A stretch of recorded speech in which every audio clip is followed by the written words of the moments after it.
قد صدقت الرؤيا إنا كذلك نجزي المحسنين.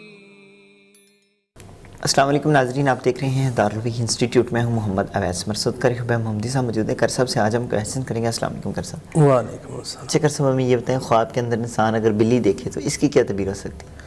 نحمدہ ونصلی علی رسولہ الکریم، اما بعد فاعوذ باللہ من الشیطان الرجیم، بسم اللہ الرحمن الرحیم.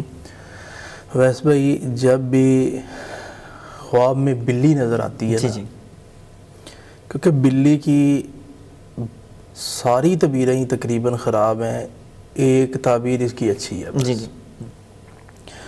جس بندے کو جس کنٹری میں بھی ہو بلی نظر آئے نا، فوراً خواب ضائع کر دے. جی ہاں، ایک خواب اس کی اچھی ہے، اس کی تعبیر اچھی، وہ ہے مہربان عورت.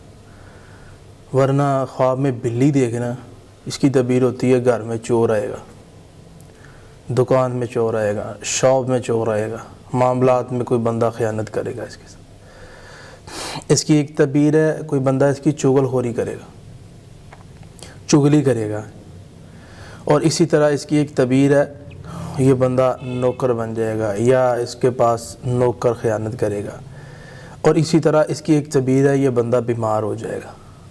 اور بیماری میں دونوں شکلیں آئیں گی، روحانی بیماری بھی، جسمانی بیماری بھی. روحانی بیماری یعنی جادو وغیرہ کا اس کو مسئلہ ہو سکتا ہے. جسمانی بیماری کوئی بھی بیماری اس کے جسم کو لاحق ہو سکتی ہے. اور اسی طرح خواب کے اندر انسان دیکھتا ہے بلی، یہ تعبیر اس کی ایک اچھی ہے کہ اس کو مہربان عورت ملے گی. جی اسی طرح خواب کے اندر انسان بلی دیکھتا ہے تو حاسد بندہ اس کا سامنا کرنا پڑے گا. تو اس کے لیے اس کو چاہیے کہ فلک ناس جو ہے یہ شروع کر دے اور خواب کو فوری ضائع کرے. اسی طرح خواب کے اندر بلی دیکھنا لڑائی جھگڑا ہے، لڑائی بہت ہوگی گھر کے اندر. اور جہاں تک بھی میرا یہ پیغام جا رہا ہے، جو بھی سنے گا وہ لائف میں غور کرے تو اس کو بہت زیادہ لڑائی جھگڑے ملیں گے. اپنی فیملی کے اندر بہت لڑائیاں ہوتی ہیں. تو ایسے گھروں عورتوں کو، بندوں کو جو خواب آتے ہیں وہ بلی کے آئیں گے. تو جب بھی بلی کا خواب آئے اس کو ضائع کر دے، پھر آئے پھر ضائع کر، پھر آئے پھر ضائع. اللہ کے فضل و کرم کے ساتھ خواب آنا بند ہو جائیں گے.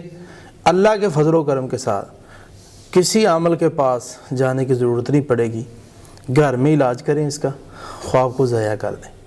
اور ضائع کرنے کے لیے ہمارے چینل کا وزٹ کریں. جگہ جگہ پہ ہم نے خواب کو ضائع کرنے کا طریقہ ڈسکس کیا ہوا ہے. جی تو وہاں پہ سارا کچھ دیکھیں تو انشاءاللہ تعالیٰ آپ کو طریقہ کار مل جائے گا. تو ضائع کریں. اور اس کی میں ایک حدیث سے مثال پیش کرتا ہوں. جی ایک بندے نے اللہ کے نبی صلی اللہ علیہ وسلم سے فرمایا، اللہ کے رسول مجھے خواب بہت پریشان کن آتے ہیں، جی تو اس کا حل کیا ہے؟ تو نبی صلی اللہ علیہ وسلم نے فرمایا تھا کہ اس خوابوں کو ضائع کر دینا چاہیے. جب انسان خواب کو ضائع کر دیتا ہے تو وہ ٹھیک ہونا شروع ہو جاتا ہے.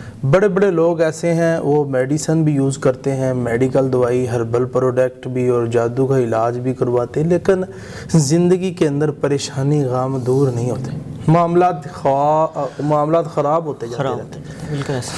اور خوابوں کا اثر ہوتا ہے اس کے اوپر. خواب جو صحیح نہیں آتے اس کو، ان خوابوں کی وجہ سے وہ جسمانی طور پر، ذہنی طور پر مریض ہو جاتے ہیں. اس کا علاج اعوذ باللہ من الشیطان الرجیم ہے.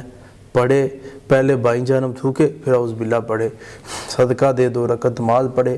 اللہ کے فضل و کرم کے ساتھ چند دنوں کے اندر وہ ٹھیک ہو جائے گا. سبحان اللہ. بہت شکریہ کر صاحب. جی ناظرین، اگر کسی بھائی بہن کو خواب آئے تو ڈسکرپشن میں کر صاحب کا نمبر مینشن ہے، رابطہ کیجیے گا، انشاءاللہ رپلائی ضرور ملے گی. اگلے پروگرام میں پھر حاضر ہوں گے، تب تک کے لیے ہمیں اجازت دیجیے. اللہ حافظ. قد صدقت الرؤيا إنا كذلك نجزي